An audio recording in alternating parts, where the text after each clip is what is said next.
며칠 전에 유튜브 댓글로 어떤 어머님이 고민을 하나 올려주셨어요. 제가 그 고민에 대한 댓글을 달고 나서도 마음이 계속 쓰여서, 이걸 댓글만으로는 당장의 고민이 해결되지 않는 문제일 것 같고, 제가 알고 있는 범위 내에서 좋은 방법이 있을까 고민하다가 유튜브를 찍게 되었습니다. 네, 먼저 댓글을 한번 읽어드릴게요.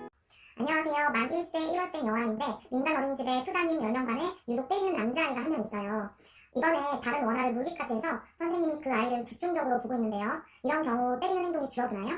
저희 아이는 그 친구한테 계속 맞았다며 원을 가기 싫어해서 차라리 원을 옮겨야 하나요? 투다님인 다른 반 남자아이 2명도 조금 손버릇이 나쁜 편이에요. 만 2세반으로 월반에서 다니면 될 것 같다며 다른 어린이집에서 연락이 왔는데 교사 1대7 비율이고 여자아이가 5명이며 순한 남자아이 2명입니다. 가정인데 월반까지 해서 옮기는 것이 나은 것일까 해서요. 감사합니다. 먼저 어머님의 마음이 너무너무 공감이 되는 글이었어요. 아이를 어린이집이나 유치원에 맡기다 보면 어떤 엄마든지 우리 아이가 안전하고 그리고 즐겁게 원 생활을 하길 바라잖아요. 그런데 아이가 친구들이랑 같이 지내다가 얼굴이 긁히거나 아니면 예상하지 못했던 어떤 행동으로 인해서 다치는 경우도 발생할 수 있고, 그리고 이렇게 질문자님의 아이처럼 다른 아이의 공격성으로 인해서 아이가 다치거나 물리는 이런 경우들을 경험하게 되잖아요. 그러다 보면은 엄마 입장에서는 그 당시에 아이와 함께 현장에 있지 않았기 때문에 가정 속에서 어떤 일이 일어났는지 알지 못하고 아이의 흉터나 상처, 아이의 상처만 보고 그 결과만 보이기 때문에 사실 굉장히 객관적으로 그 상황을 바라보기가 쉽지 않거든요. 그래서 저는 사실 교사 생활도 해봤고 지금 아이를 키우는 엄마의 양육자 입장이기도 하기 때문에 네, 이런 어머님의 마음이 너무너무 공감이 되었어요. 근데 제가 이 글을 읽으면서 가장 제가 주의 깊게 보았던 부분 중에 하나가 선생님이 그 때리는 아이를 집중적으로 이제 보고 계시다는 그 부분이었거든요. 마미랩 어머님들께 한 가지 드리고 싶은 말씀은 아이든 어른이든 어떤 행동을 하지 못하게 제재하거나 그 행동을 막을 때는 그것에 대한 반감이 생기면서 오히려 더 그 행동이 강화되는 네, 그런 모습들을 볼 수가 있어요. 뭐 예를 하나 들어볼게요. 어른들 중에서 이제 담배를 피는 남자 성인분들이 계신데, 특히 이제 그게 집안의 가장, 아빠일 경우에는 그 온 집안 식구들에게 흡연의 행동이, 스트레스이거나 고민의 이제 대상이 될 텐데요. 근데 예를 들어서 아빠가 집에서 담배를 핀다고 합시다. 그런데 아내가 담배를 필 때마다 그 담배를 뺏어서 이제 담배를 꺾어서 버린다고 한번 해볼게요. 그러면 과연 남편이 담배를 피울 때마다 아내는 담배를 꺾어서 버리는 행동을 계속합니다. 그랬을 때 과연 남편의 담배 피는 행동이 줄어들까요? 네, 저는 오히려 담배 피우고 싶은 그 욕구를 더 많이 강화시켜서 담배를 더 피우게 만들고 싶은 그 증폭제의 역할을 한다고 생각하거든요. 네, 어린이집에서 아이들이 어떤 무는 행동이나 다른 친구를 때리는 이런 공격적인 성향은 심리적인 원인에서 발생했을 원인이 커요.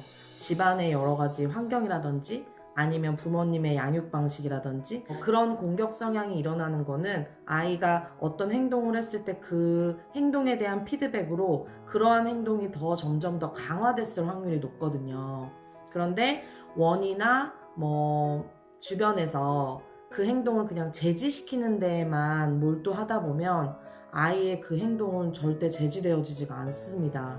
그게 가장 큰 문제예요. 도대체 그럼 어떻게 하냐? 그럴 경우에는 일단은 담임 선생님과 이야기를 많이 나누시는 거예요. 그 아이의 때리는 행동으로 인해서 이러이러한 상황이 생겨서 너무너무 속상하다. 그런데 그냥 막무가내로 아이를 때리는 거를 제지시키는 것만은 답이 아닌 것 같다. 때리는 아이의 엄마, 부모님과 조금 더 심도 있는 이야기를 선생님이 나누시는 거죠. 그래서 무조건 제지시키는 방법이 아니라 이 아이가 진짜 원하는 것이 무엇인지, 이 아이가 무엇 때문에 그렇게 물거나 때리는 행동을 하는지 원인을 파악할 필요가 있어요. 네, 그 원인을 파악하지 않은 채로 그 아이의 행동을 계속 제지시키려고 하고, 맞는 아이의 엄마의 입장에서는 그 부분에 대해서 그럼 선생님한테 또 계속 말씀을 드리겠죠. 선생님, 우리 아이가 오늘 또 맞고 왔다고요?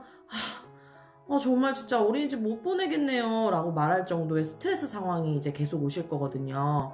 그러면 또 그것에 대해서 담임 선생님한테 이야기를 하실 거고, 담임 선생님은 또 그 어머님한테 아이를 주의시켜 주세요. 라고 이야기를 하실 거예요. 그러면 여기서 잘못된 점은 아이를 집중적으로 주의시킨다는 점이거든요. 과정이 되게 쉽지는 않아요. 그런데 이러한 과정을 거치지 않고 그냥 그 아이의 때리는 행동 때문에 다른 원으로 옮긴다든지, 다른 상대 아이의 부모님과의 마찰이 일어난다든지 하면, 네, 그런 행동들을 오히려 더 많이 끌어올 확률이 높아요. 그래서 어려우시더라도 때리는 아이의 행동의 원인이 무엇일지를 담임 선생님과 부모님들이 함께 조화롭게 이야기를 나누셔서, 네, 잘 해결을 하셨으면 좋겠고, 그럼에도 불구하고 이 문제가 해결되지 않고 계속 이제 아이가 맞고 온다든지 그런 일이 발생을 한다면, 그때는 이제 기관으로 옮기는 걸 고려하셔도 네, 좋겠죠. 그런데 또 다른 원에 갔을 때도 또 그러한 일이 일어나지 말라는 법이 없기 때문에, 네, 원은 내가 원하는 아이들만 모여있는 그런 공동체가 아니잖아요. 그러다 보니까 우리 아이를 때리지 않는 좋은 아이들만 모아놓을 수 있는 상황은 아니거든요. 네, 그러니까 이 점 좀 유념하셔서 좋은 결정을 내리셨으면 좋겠습니다. 이렇게 댓글로 고민을 공유해 주셔서 정말 감사하고요. 앞으로도 혼자서 고민하고 있는 여러 가지 문제들이 있으시다면 언제든지 마미랩 댓글로 남겨주시면, 네, 제가 이렇게 영상을 통해서나 댓글을 통해서 제가 알고 있는 것들을 이제 나누도록 하겠습니다. 네, 저는 늘 엄마의 순간을 응원합니다.